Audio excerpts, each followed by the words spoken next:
Hey guys, I can't wait to show you what I get to do today. I've teamed up with Riverbanks Zoo to take you behind the scenes with me. Hey guys, I'm here behind the scenes at Riverbanks Zoo with my new friend Christian, and we're going to take part in feeding a juvenile coconut lorikeet. And we want to also see what his weight is. That way we can keep track of if he's a healthy weight, if he's growing like he needs to. We can just make sure he's doing really well. And when we weigh him, we can also get eyes on him and make sure he looks good too. Make sure there's nothing weird going on with his feathers, or make sure he's not got any boo-boos on his feet or anything like that. So we'll basically be doing a check to make sure he's doing all good, and then we'll also clean his little mat in the bottom here as well. Get a little feisty if they think you're going for him for the first time in the morning. So what's that for? So this, we also will monitor the temperature that's in the box. So as they're growing up, we're gonna slowly lower the temperature, because when they're young, they would be used to, in their natural environment or in the lorikeet exhibit, they'd be used to being brooded by their parents. So their parents would be help keeping them warm by snuggling up together with them. So this way we can monitor the temperature and make sure he's warm enough in his exhibit. And as he gets those big kid feathers, he can really keep his temperature in his body better, and we can get this closer to room temperature. So this is 75 right now. That's pretty close to what we keep the temperature in this room and throughout the whole rest of the building. So he's pretty much close to room temperature, where he's able to kind of keep his body temperature well with all his feathers on him. Another important thing is we want to make sure that he has been pooping, which he's been doing a good job of.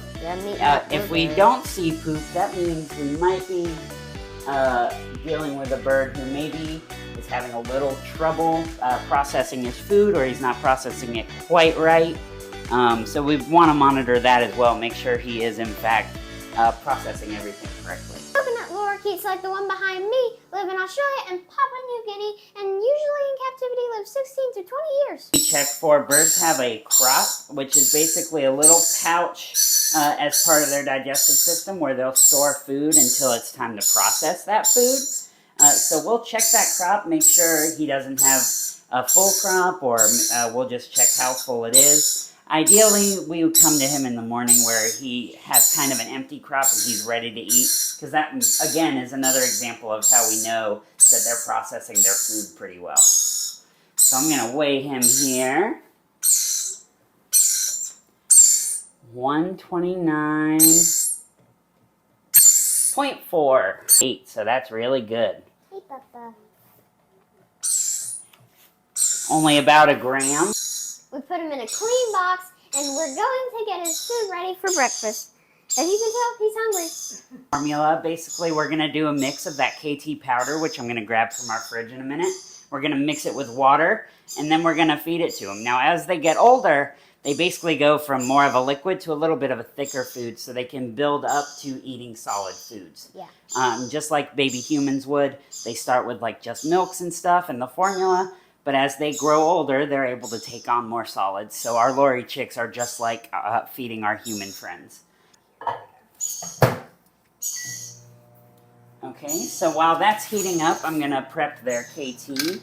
So right now he's at 25% KT, which is about as high as we go before we really are offering solid stuff. Yeah. So I'm going to do about 10 grams of this.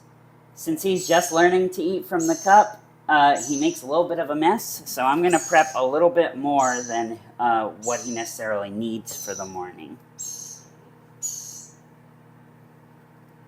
So I'm doing the 25% KT, and then I'm going to go up to 40 grams with the water, so that it's coming from a safe place. We're not just using sink water.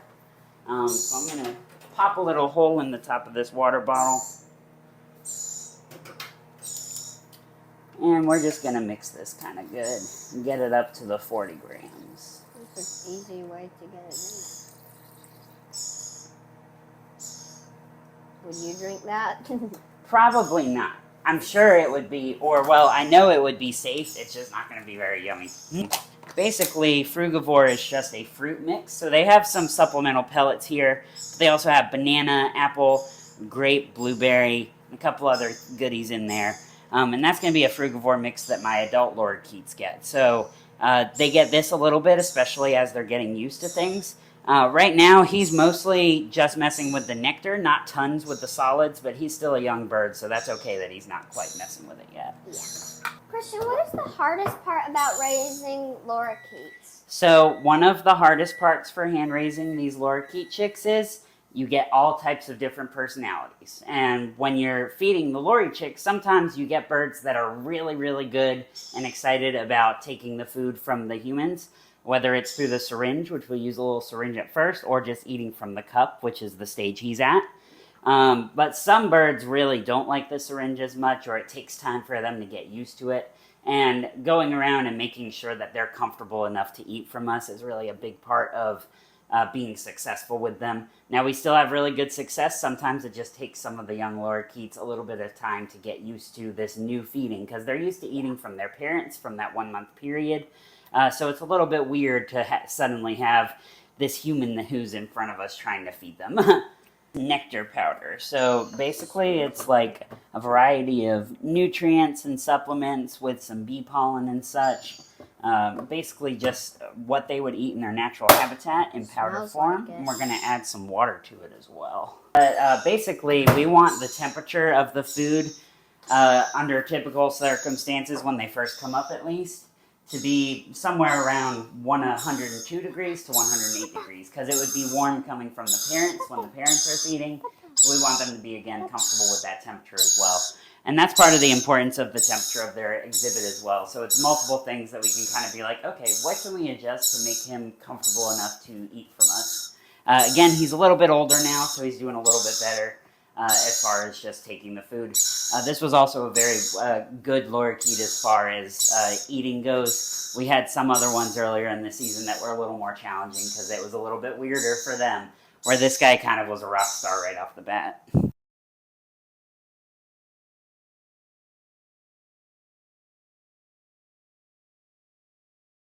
We'll also make that sound through the entirety of the day. Even though he has plenty of food with him, they will vocalize quite a bit when they're this young. That is a normal behavior of theirs. So even after we feed him, he will probably still be making those noises. Come on, thermometer. Come and feed. So like, where's my food? Look at your food. Come over here, little one. Food. So he is at the stage where we're really trying our best to let him eat from the cup like this, how he's doing here. Usually the stages involve feeding from a syringe, and then we'll slowly kind of feed him at the edge of the cup where they kind of are nibbling at the bottom of the cup. And then ideally we get them eating just like he's eating now, where he's just putting his beak right in and consuming the food. Basically touch beaks, and they would do that kind of shaking as the parent's transferring food to the chick's beak. So basically this is mimicking that behavior. So when we put the cup towards their beak, they can do that same kind of tapping almost behavior to get the food that they want. Now usually this is the messier part. As you can see, he's dribbling a little bit on his front, but we'll make sure that most of it is going into his mouth. Yum, yum, yum, yum. Now again, there will likely be leftovers in the cup. I did make more. Typically, we want them to start getting used to going for the nectar and food that we offer in addition, which I'll be putting those in his box once we're done with this. This is just kind of the formula that helps get them used to getting to the more solid foods. So we pretty much limit at this stage to about 20 milliliters of the food. Ideally, we get the full 20 in him in the morning, and then hopefully through the day he'll be eating his nectar, which we'll be offering nectar 3 times a day. We'll offer the nectar now, and then we'll offer another one at the very end of the day and one during lunch. Listen, how many lorikeets do you typically raise here? So a lot of that will depend on what zoos want. So it depends if some zoos are like really interested in getting some lorikeets to add to their own flocks, or if we're interested in increasing our numbers in the flock. Typically, we will have anywhere from like 6 to 10 birds that we might send out or keep. This year we did have a little bit of a smaller year, and we were actually trying to give other parent birds a chance to nest, opposed to some of the more experienced parents who usually are the ones that have a lot of the chicks every year. So we were giving other birds a chance, so we did have a smaller amount of chicks this year, but we had some very good success with practicing that. And so this year it was a smaller year, but typically anywhere from 6 to 10 is our usual goal. So Christian, I noticed you're writing everything down and weighing everything and measuring everything. Why is that? So young birds are definitely more fragile than our adult birds. So we want to make sure that we are documenting all that we need to document to make sure that the bird is growing the way we want them to grow. So we want to track their weight, make sure they're gaining weight, becoming closer to adult weight. We want to make sure they're consuming the right amounts, and especially as they get older, they'll be able to consume more, so we'll be able to offer more. So we want to carefully document that and track their weights and everything. That way we can see there's a trend of them successfully growing the way that we want them to. Or we can document in case maybe they're not doing as well. We can see that they're losing weight, and maybe we can potentially help the bird if we notice those more negative things. Thankfully, we have great success, so it's not too often that we have any problems in that area. But we want to document it carefully just to make sure we're keeping proper track of the bird.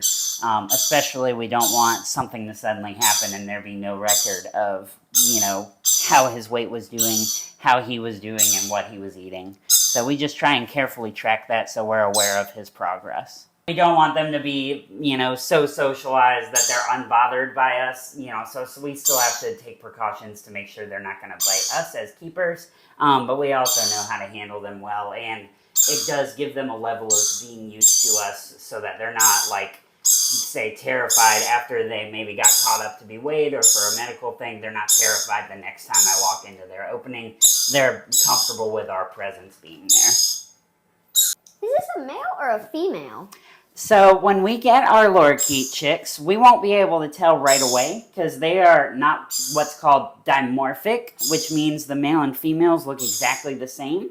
So basically what we'll do is we'll send either feathers or a small sample of blood, usually feathers because that's a lot less stressful.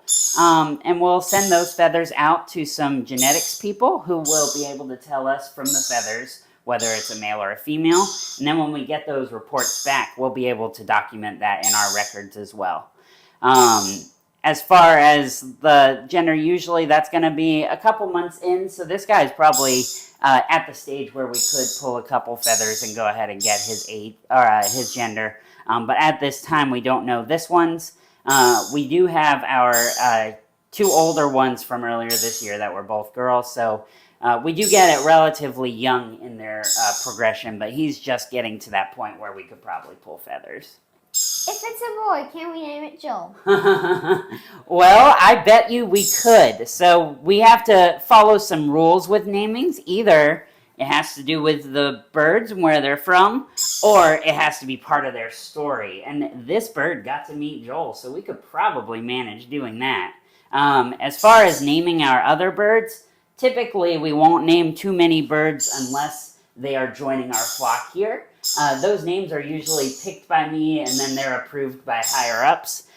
In this bird's instance, there is a pretty good chance we could name it Joel. So yes, I bet we could do that.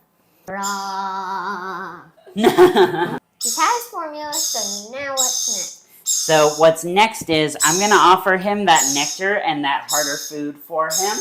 That way through the day he can kind of go and enjoy it as he pleases.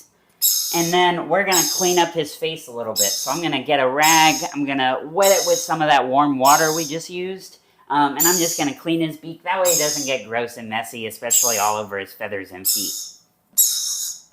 Will their parents clean them in the wild? Yes, their parents will be very attentive and they'll do a really good job cleaning all over their face and feathers to make sure their feather care is good. Obviously, since they're alone, and maybe as they get bigger, they might be really good at cleaning themselves. But when they're this young, we really have to kind of help them out, do it themselves. He's getting close to the stage where he's going to be wiping his beak on surfaces and such, which is a common lorikeet thing. They will clean their beak by kind of rubbing their beak on perching. And that is one way they'll do it. And he's getting to that stage where he could start to do that. But for now, we are cleaning ourselves. But their parents are very good at doing that for them, especially in their natural habitat, or if we, had the young with the parents before. And we'll let him do kind of whatever he wants to do down here. He has the option to go to his food items, and he's been getting really good at perching on his perch in there. That's another part that we do as they get bigger. Eventually, they want to start perching. And so eventually we'll add that perch so they can practice to be able to perch like a normal bird would be able to. Thank you, Christian, for taking me behind the scenes with this amazing baby lorikeet. And I hope that if he has a boy, his name will be Joel. And I love all the things that you do with your animals. Well, thank you so much. It was a pleasure to bring you back here. I'm glad you could enjoy the coconut lorikeet, and I hope you enjoy the rest of your visit.